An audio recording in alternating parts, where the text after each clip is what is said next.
Welcome back to What's on Yours, a weekly chat about books and movies. I'm Michael Hennessy. And I'm Cindy Smith. So, Cindy, we're fully into the first week of summer, Yes. and you're still recovering from your trip to New York. I'm getting back to normal now. Excellent. With just a few little busy activities here and there, but I feel like I'm back. Great. Yeah.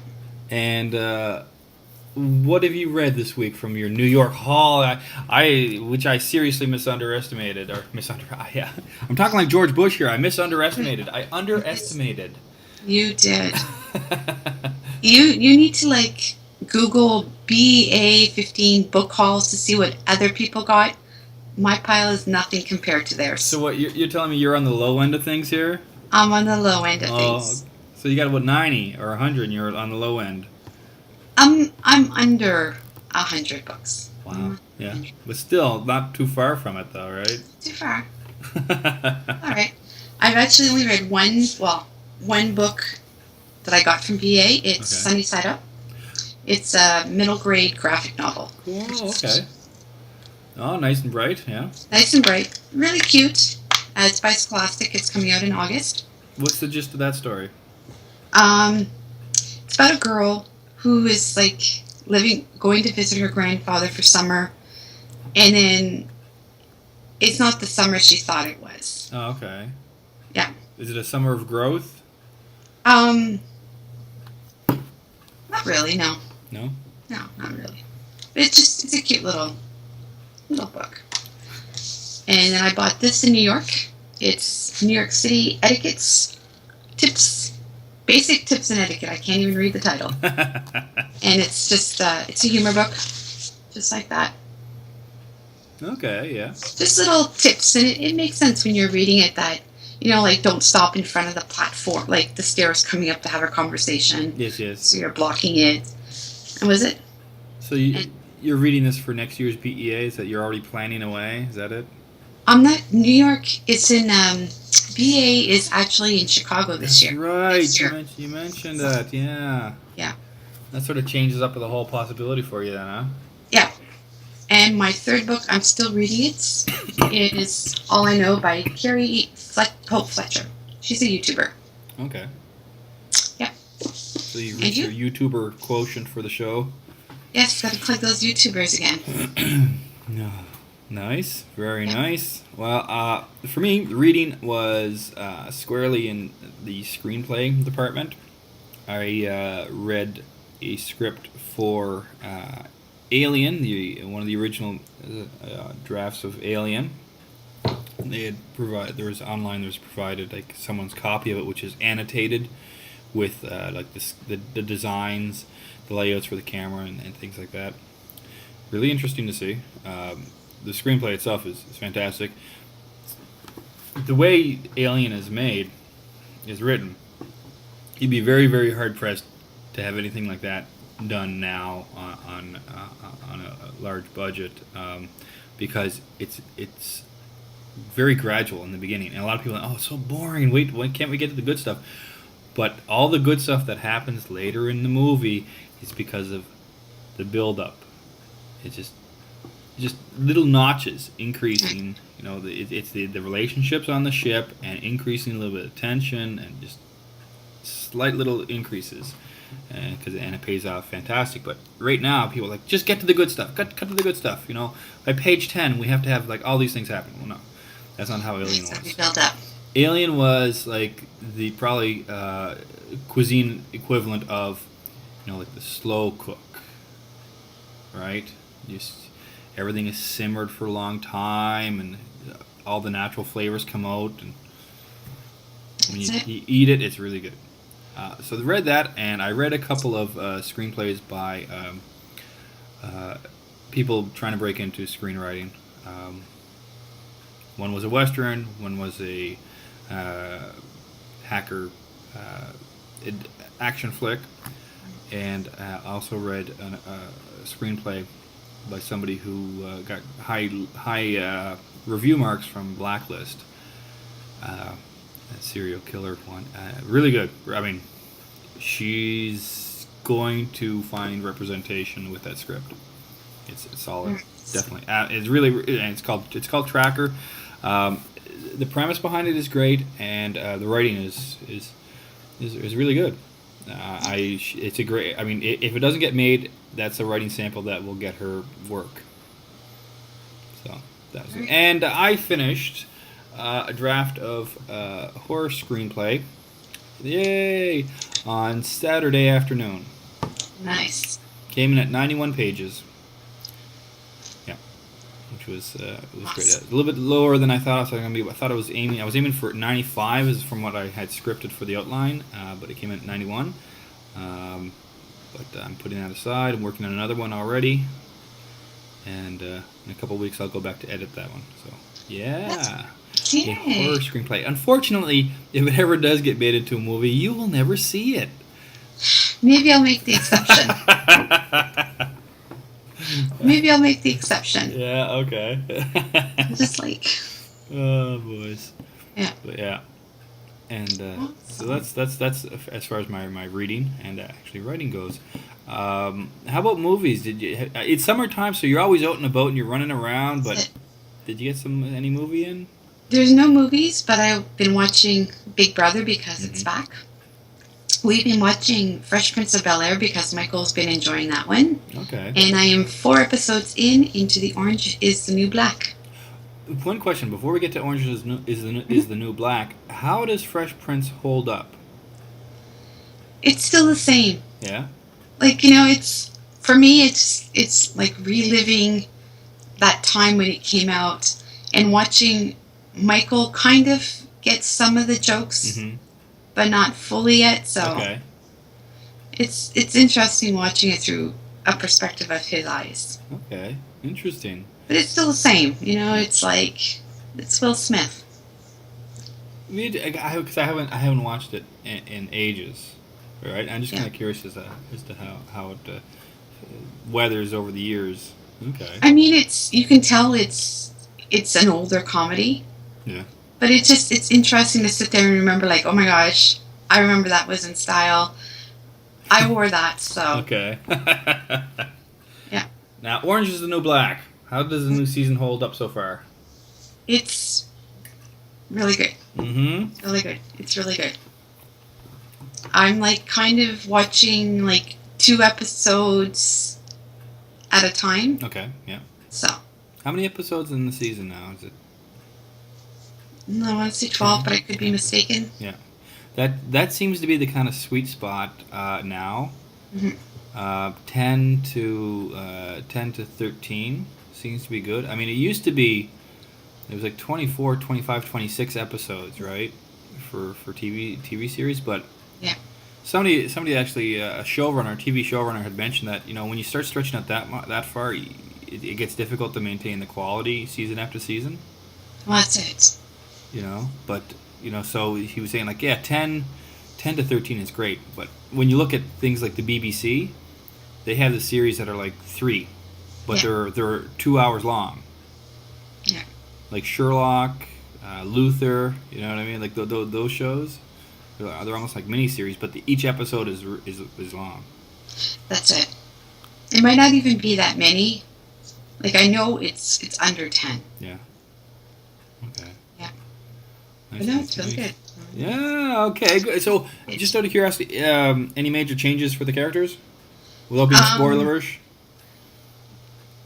There's all the characters are back. Yeah. The only thing is that I'm right at the point where this prison is set to close in like a couple of months. Oh, really? Okay. And yeah. But now the guy is trying to save it. So I don't know how it's gonna, if they get saved, how it's going to work. Oh, okay. Yeah. But it's still the same. Very much, you want to watch it, the whole thing, but I'm trying to, because it's not something I can watch with Michael around. Right. Because of the language. Yeah, okay. So it's like, I'm watching it at night, and then he'll come in, and it's like, what are you watching? Stop. It's like, he's like, I already know those words. I'm like, I know you know those words, but, Not here, you don't. So it's hard trying to watch it when he's not around. Okay. Now you have, I guess, obviously you watch it on the TV instead of your iPad. I've been watching it on my iPad, but I prefer the big screen. Yeah. Okay. Yeah. Okay. Well, interesting. So, Canada Day, you're going to be doing it? I don't know what we're doing in Canada today. Yeah. Yeah. I don't know. They say it's supposed to rain tomorrow, so. Okay. It's supposed to be nice here, finally. Yeah. So, movies for me, I did catch some movies on Netflix. World War Z, I don't know if you've seen that Brad Pitt one. No. It's kind of billed as zombie movie, but it's not really a zombie movie, and it got a lot of kind of flack for that, and it also got a lot of flack because they bought the rights to a novel by Max Brooks called World War Z, and that was more kind of like based off of like Studs Terkel work, where he did a lot of different interviews with individual people for like the Second World War or whatever, but that's not the approach that they did with the movie. They just focused on Brad Pitt's character, and I know a lot of people said, it had to redo the ending, blah blah blah, it's gonna be terrible. And when I saw it in the theater, enjoyed it, and I rewatch it, and when you're how many minutes? It's like when you're 6 minutes into it, you're already in the middle of this big set piece, and it's just gangbusters. There's like 5 big pieces for that movie, and they all work well. And the rewrite towards the end, that last section of it, one of the problems with a lot of movies and the screenwriters have been talking about this, is you keep increasing the stakes, increasing, and at one point it's hyper ridiculous. Okay, we've already saved the world. What do we have to do? We have to save the universe. Well, that's where Marvel's going, right? Well, when you save the world, when you save New York in the first show, well, you can't go back and save Topeka or a small little town in the second movie. So what's the next thing? Okay, we gotta save the world. Okay, you save the world, you gotta save the universe. Well, after the universe, what are you gonna save? That's it. There's nothing. So this one, instead of going to a larger set piece, they brought it back. Increase the tension. Increase what's going to happen? Oh, that's bad. And it really worked. I'm a fan of the movie. I enjoy the movie. I don't like using the word fan because fanatic. I don't bash people who say they don't like it, but I'm saying it was improperly maligned at first, and I think it holds up well over time. Now you do Netflix, right? Yes. Do you do Crave TV or any of the other streamers? I haven't done Crave TV yet, so I don't know. Like right now, we have Netflix for the next couple of months. Yeah. So we'll use that until the card expires. Okay. Or runs out, I guess, because it's a gift card we bought it with. Because I've come across a couple other ones. They've been directed towards me, and I'm really kind of interested in them. One is called Shudder, Shudder, and that's a streaming service focused primarily, not primarily. It's focused exclusively on horror movies. So they've curated the horror movies that they're going to show, and they're going to add some, but it's only for horror movies. See, that's right up your alley. It's right up my alley because there's some on Netflix, but there's not too many. And I've taken a look at some of the ones that they've offered on Shudder, and it's a monthly streaming service, and I'm kind of interested in that. And then there's another one called Mubi, Mubi, and that's more another kind of curated streaming selection, but it's on movies handpicked across a wide variety. Okay. I've heard of that one. Yeah, I just came across it earlier this week, so I'm really interested in that too. They have different experts, movie critics or directors or whatever, and they get one person to pick one movie a day, and so they've lined it up so every day there's one expert or critic picked movie. So for 1 month there's 30 selections. Oh wow! And you think, oh, only 30 movies? But no, that's not it. It's a matter of it's curated, and someone says I'm picking this movie and this is why. So rather than say, oh, I watch like 20 bazillion movies this month, here's a finite selection, and this is why it's good to watch. I would not be able to watch 30 movies in a month at this point. No, not with kids. Not with kids, and not with the writing. Yeah. So that's kind of attractive. Like, okay, here are some really good movies to watch. Yeah. Okay, great. But it's also nice if they're different movies, like something that you kind of heard about or haven't heard about, but it's in your genre that you like. Right. Well, and that's the thing. It's somebody actively providing the movies with a recommendation. Like that's kind of what Apple's doing with their radio station. Like they're trying to go with curated music, where somebody is behind saying, "Oh, this music's good. This music's good." Because right now, I would not know where to grab music. I would not know what kind of new music I'd like, or even what older music is. I've got my set universe basically now, and that's kind of it, right? And if I stumble across something, it's usually by recommendation of somebody I know on Twitter or somebody in real life. That's it. These guys say, no, this is my life. Here's some music that I think you would like. Mm-hmm. And here's why. And that is a really good thing, because I don't have the time to spend listening to music every day, all day long. Just wait until your kids start listening to music. Just wait. That's true, right? Yeah. So what's the music in your place? Michael is like discovering some new stuff. Mm-hmm. I mean, some of it's stuff that I would listen to, and then other stuff it's like influenced by his friends. Okay, yeah. It's kind of like, it's not, I can't describe it. Okay.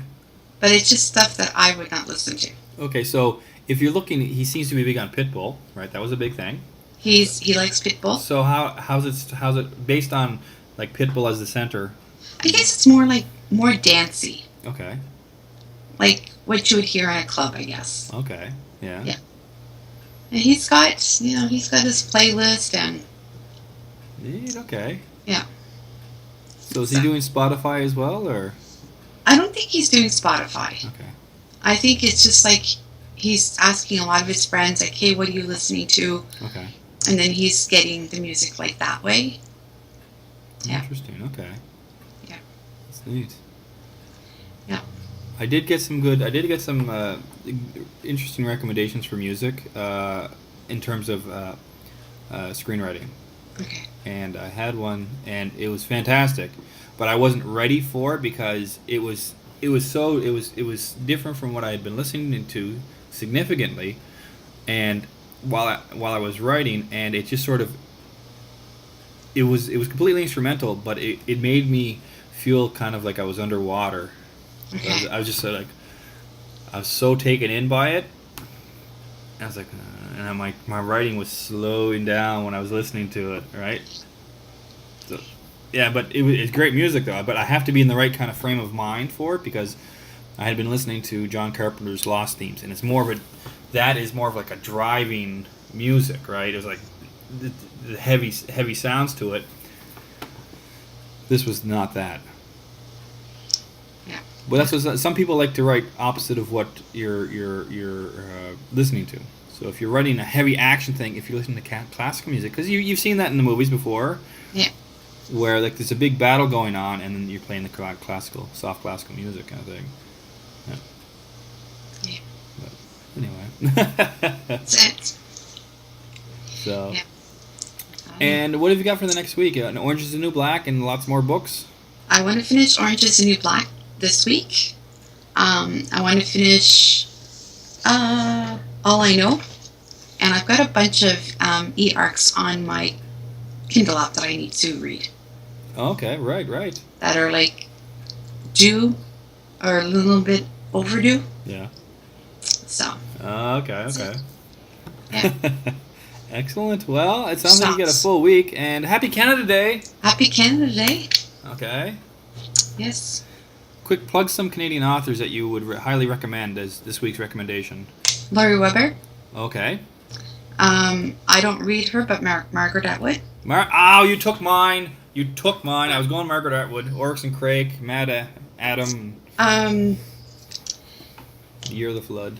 Kevin Sands, who is a new Canadian author who's got a debut book, which I got at BEA. Okay, cool. And there's Erin Bow. She's a Canadian author as well. Okay, cool. Yeah. And I know those two because I was looking for their books last night because I was getting ready to read them. So.